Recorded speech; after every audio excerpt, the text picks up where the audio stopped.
I believe that in America, I always tell this, and I'm just going to speak truth to power in this situation. It is crazy that America tells us to accept the self-defense claim of George Zimmerman, Kyle Rittenhouse, and so many other people. But when the shoe is on the other foot, that claim is absurd. I am all for people getting fair representation. I am all for a group that wants to support black children or black people who are and ensure that they're getting a fair trial. I have no problem whatsoever. That's what America is all about. If you want to advocate for your people, advocate for your people. But then homeboy threw the whole thing out of the window and proved to me that he was biased beyond reason.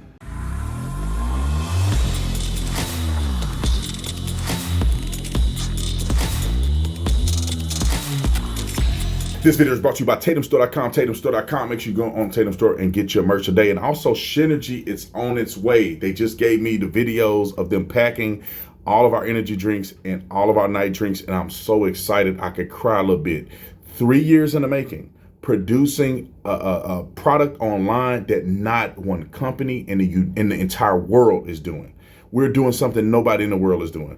Anyway, go to ShenergyLife.com, ShenergyLife.com if you want to get those supplements. Like and subscribe to the channel. Y'all already know what to do. Let's get into this. All right, ladies and gentlemen, we back for another video. I'm still in Austin, Texas. The event here at the University of Texas went very well. So shout out to the University of Texas, Hook 'em Horns. Y'all did an incredible job. Even people who disagree were reasonable. All right, let's talk about the new updates in Carmelo Anthony's case. The case report was released about 2 days ago. I still haven't gotten access to it specifically. Because for whatever reason, they did it in the line in which people requested it. And I think we requested it a little bit late in comparison to other people. So they've given the case report out to almost how many people through the Freedom of Information Act, and we haven't gotten ours yet. However, there are people that are online that are showing a document that looks like a case report. There are defense attorneys, and there's others that I've watched, and I reviewed the case report from their video. So let's talk about this. And also, not only is the case report being released, also the family of Carmelo Anthony has, I don't know if you would say hired, but they're working with a company called the Next Generation Action Committee. Let me see what exactly it is. The Next Generation Action Network. And what it appears to me is that it's a black organization that support black people who are in situations like this. Let's start from the case report. I'm going to sum it up for you real quick so you don't have to take your time to try to read the case report. When I do have it available, I may do another video or I may put the case report somewhere where you can read it yourself. But based on what I have observed from what I believe is the case report, it is still a negative uphill battle for Carmelo Anthony when it comes to self-defense, and I'm going to tell you why. It appears that they have interviewed at least one person. Obviously, they've interviewed 75 people, which they have not disclosed the interview of these 75 people, just about one on the case report that I saw. And clearly there's bias. So whoever they interviewed, if that person is deemed to be disqualified as an independent witness, they can strike down that person's testimony as not legitimate. However, the one that they do have is that Carmelo Anthony was sitting under a tent that did not belong to him, that was a part of another school's tent. Allegedly, the kids came over and said, "Hey, man, you're sitting under the tent. You need to leave." Immediately, according to this document, Carmelo Anthony goes in his backpack and says, "Touch me and see what happens." And according to this witness, they didn't think that Carmelo had a weapon in his bag. And so one of the kids, I think it was Metcalf, touched him. And he said, "Now punch me and see what happens." Now, I don't know if people are hurling threats at him or what is happening, but he said, "Punch me and see what happens." According to the witness, Metcalf pushes him out of the tent, grabs his bag or pushes him out of the tent. He turns and stabs him in the heart. By the law, it will be almost impossible for him to use self-defense, because when you're in a tent that you don't belong in, you're already charting up the wrong territory. And then you brought a knife to a track meet that's already against the law to do in the first place. Then the development of premeditation, which I think can be argued away. But right now, the development of premeditation is a problem too, because when he puts his hand in his bag and he said, "Touch me and see what happens," All you need is a split second of planning to create premeditation. Now, if the scuffle happened and he reached in his bag and stabbed somebody, that would be without premeditation, even if he attempted to kill a guy. But when you begin to plan and plot and say, when they touch me, although I'm encouraging them to touch me, you could say that I'm not encouraging them to touch me while saying it, don't touch me, or while telling them to touch me. Someone could argue that, but you're already plotting and planning that when somebody does this, I'm going to use this knife to kill them. And what happens? The kid touched him. He did nothing, but then the kid pushed him and then he stabbed him in the chest. Now, self-defense has to be an articulable, equal use of force. So if a person is saying, I feel like my life is in danger of serious bodily injury or death, you can use deadly force. But if someone is pushing you after asking you to leave a place and you use deadly force against them, that's not co-equal force. And self-defense does not allow you to use any accelerated force that you want because you feel like it. Let me give you an example. A knife is the same as a deadly force weapon like a gun. So if somebody pushes me, I can't just pull a gun out and shoot them in the chest. That's unequal force. I cannot argue unequivocally to a jury that I felt like my life was in danger. I felt like I would receive serious bodily injury or death. And then I also had opportunities to remove myself from the situation, which means that when I went in my bag and I said, touch me, I could have just moved away from the situation. Instead, I escalated the situation. I wasn't in an attempt to de-escalate. So this is where, even after case report, Carmelo Anthony is still going to have an uphill battle because he used disproportionate force. He wasn't supposed to have the knife on campus in the first place. And he was actually in the wrong by occupying space in a tent that didn't belong to him. After he had a reasonable request for him to move, he refused. Now, the testimony could be skewed, but right now, from what we have, that's what we have. Now let's get to this this Next Generation Action Network. I listened to the entire thing on double speed. So I had to, it's 30 minutes. I listened to it so you don't have to listen to it. In minute 27 is when the whole thing falls apart. I am all for people getting fair representation. I am all for a group that wants to support black children or black people who are and ensure that they're getting a fair trial. I have no problem whatsoever. That's what America is all about. If you want to advocate for your people, advocate for your people. But then homeboy threw the whole thing out of the window and proved to me that he was biased beyond reason. When in this clip, I'm going to play for you, he says, compares this situation to Zimmerman from Trayvon Martin and Kyle Rittenhouse. Roll the clip. Of course, let's start off in the proper way. I'm Minister Dominique Alexander. I serve as president and founder of the Next Generation Action Network, the largest human and civil rights organization in North Texas. Today, we had a meeting with the leadership of the Frisco Police Department to discuss the matter of urgency in escalating racial threats and bigotry and online hate directed at the Anthony family. Let me be clear. The Anthony family cannot leave their home because of the growing threats towards their safety. Their personal address has been exposed. They have received graphic and racist threats. They are being targeted with violence and simply because their child is in the center of this tragedy. We are here just for justice. This justice must be fair and impartial and protected from biases. We cannot allow racism and bigotry to divide us. We cannot allow white America to decide when and how black people can speak up against oppression. We do not pull the race card. We live it.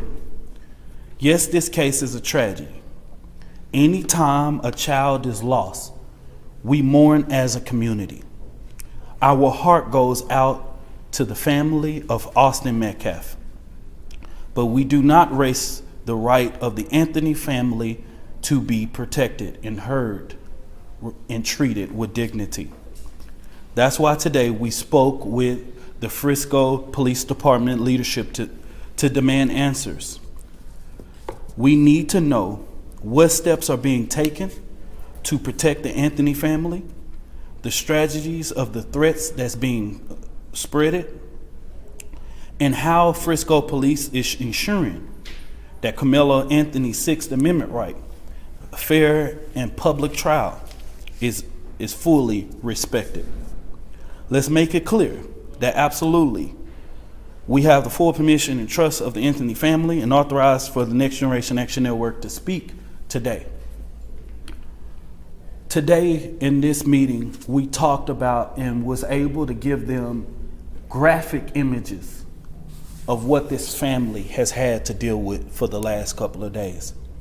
It is sad. These graphic images not only display children with knives, black children with knives stuck in their head, the Anthony family's address. We saw when this case first started that people were putting online that when Section 8 was accepted into the Frisco neighborhood, that became the lead of the downfall of Frisco.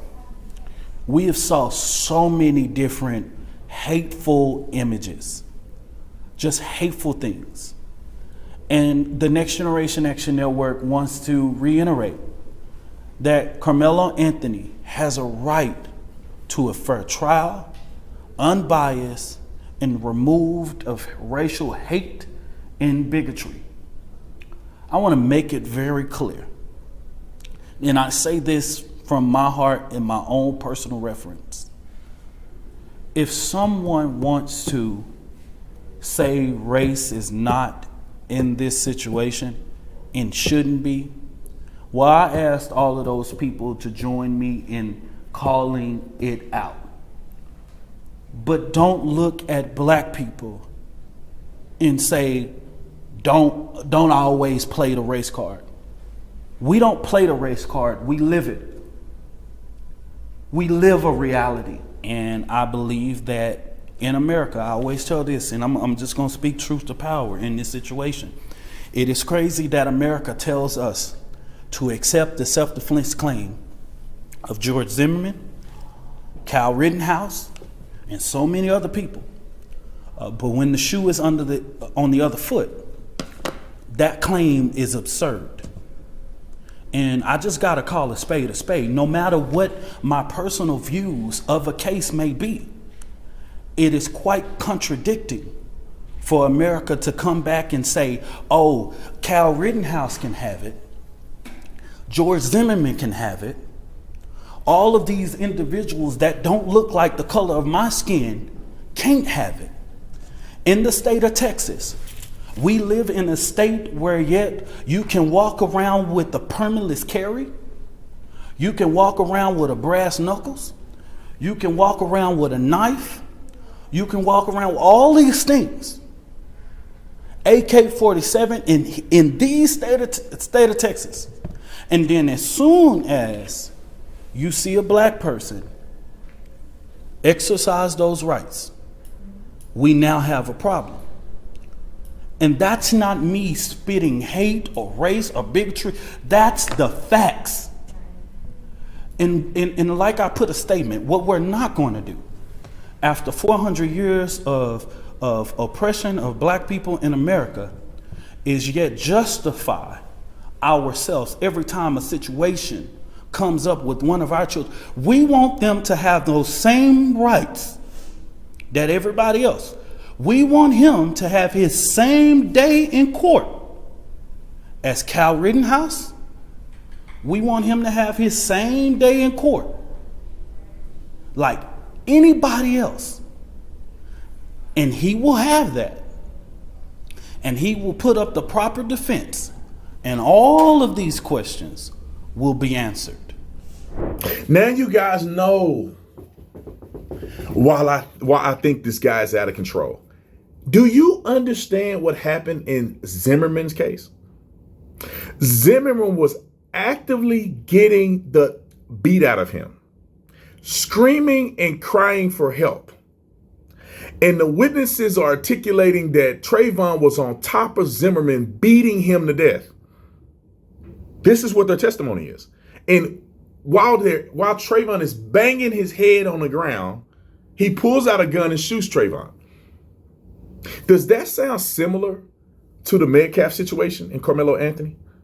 No, it does not. Kyle Rittenhouse is the craziest. Kyle Rittenhouse is legally defending a gas station and hadn't touched or talked to nobody. He was not in a space that he didn't belong. He wasn't on nobody's property. He was on the property of the business owner that allowed him to be there. The first person chased him down. He retreated, tried to escape. They cornered him in a parking lot of a car lot and tried to grab his weapon from him, and he fired a shot, killing the first guy. He then runs. They chase him down. One guy uses a deadly weapon to hit him over the head with a skateboard. He falls. He turns and shoots that guy. Then another person pulled the gun on Kyle Rittenhouse. Pulled the gun on him. He pulled a gun. He shot that guy in the bicep. Now, how enough are you claiming that Carmelo Anthony's case is even remotely similar to Zimmerman, who was a Mexican, and then to Kyle Rittenhouse, who was attacked with deadly weapons and firearms? And Carmelo Anthony doesn't appear that he was attacked by anybody. Even if he was attacked, it was by one individual who did not have a weapon. And they were, and you can say they were equal combatants. That means that Carmelo Anthony and Metcalf were reasonably the same size and the same grade at the same track meet. So there's not a disproportionality that we know of mutual combatants. And it's not a disproportionality of everybody jumping on this one kid and he's getting pummeled and he decides to do one thing. It looks like he had his hand in his bag and they begin to move him out of the way and he went like that. Boom, killed him. I believe that people should be treated fairly. Carmelo Anthony's family is getting death threats. I believe that should not be the case. The kid did what he did. He'll have his day in court. People shouldn't be bludgeoning him. They shouldn't be trying to kill him. They shouldn't be threatening his family. None of that should occur. But at the same time, if you're going to represent these young people, you got to be honest about your representation. You can't be out here lying and making up stuff because then you lose credibility. Anyway, comment in the comment section. I'm going to let you guys know when there's more information that has come out. But they claim they can't leave the house. I think they're trying to build a resume to make Carmelo Anthony more of a victim than he is, in my opinion. I do think it's unfortunate that young man made the decisions that he made, but unfortunate don't bring nobody back to life. All right. I love you guys. Y'all let me know what you think in the comment section. I'm out.